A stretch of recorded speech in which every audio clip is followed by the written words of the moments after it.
Significant figures originate in our measurements, and they tell us the quality of the measurement that we made, which means it's going to be really intricately related with the glassware or other hardware that we're using. Better hardware, better results.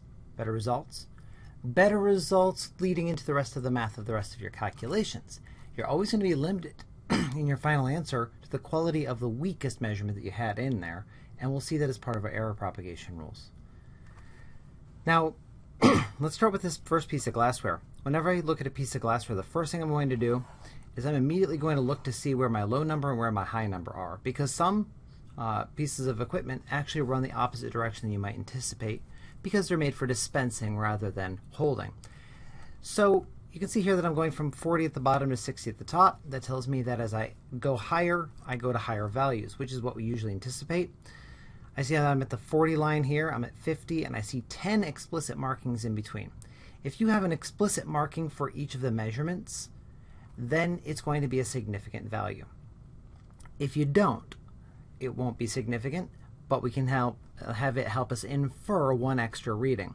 So here's how we're always going to read glassware. We're going to read every value that is explicitly marked. So I see I'm at 40, somewhere right up in here, somewhere around, let's see, 48-ish.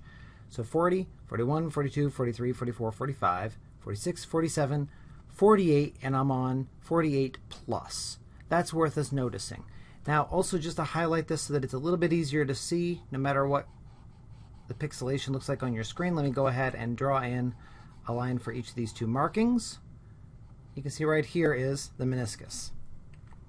The meniscus is the surface of the liquid. Now, with water, the meniscus happens to bow upward. With something like mercury, it actually bows downward. Or if you want to think of it, it rises upward or it dips downward for water, whichever way you want to think of it. Either way, right here in the center is where you want to do that measurement, because then it's going to be consistent. At the side, you're going to have a very minimal amount of volume that's in that little trailing portion along the side of the wall. And that little bit of deviation is actually calibrated for water in most of the equipment, unless you get something that's specifically calibrated for a different liquid. Still, it'll be pretty close, and if you're looking at a change between volumes, as long as you're consistent, you're still going to get the same volume measurement. So we can see here that I'm in the center, so 48, 49, I'm about a little less than halfway in between those two. Notice that it does dip a little bit below where I made my tick. So I'm probably going to call that like 48.3.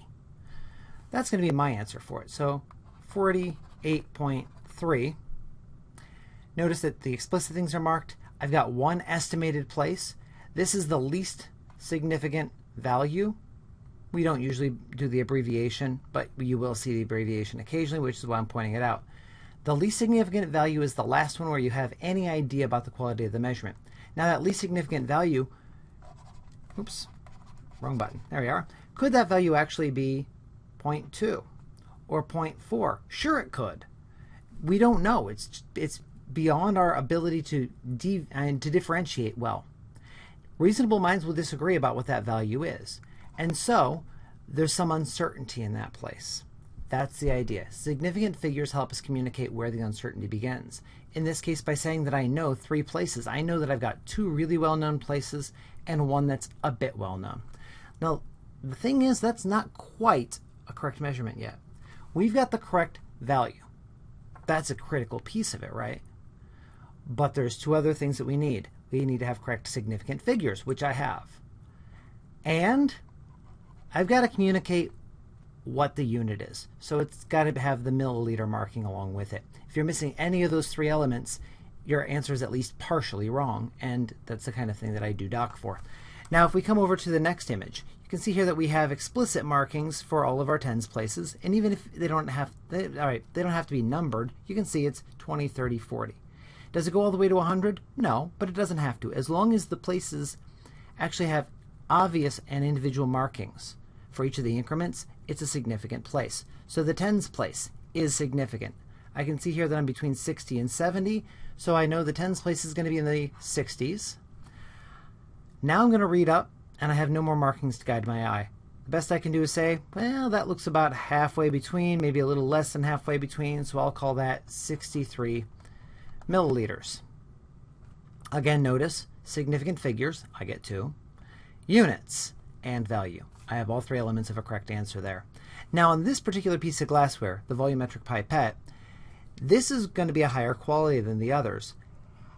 And it only has one marking, but notice that when we look at it, we see that it's got some information here. Obviously it's a 10 milliliter volumetric pipette. It's to deliver. TD means to deliver.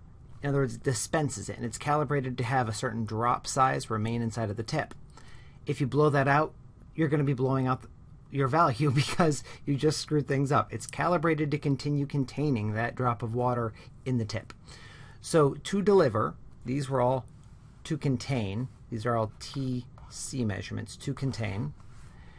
TD at 20 degrees Celsius, because as density of water changes, the volume can expand and contract. So it's calibrated at 20 Celsius.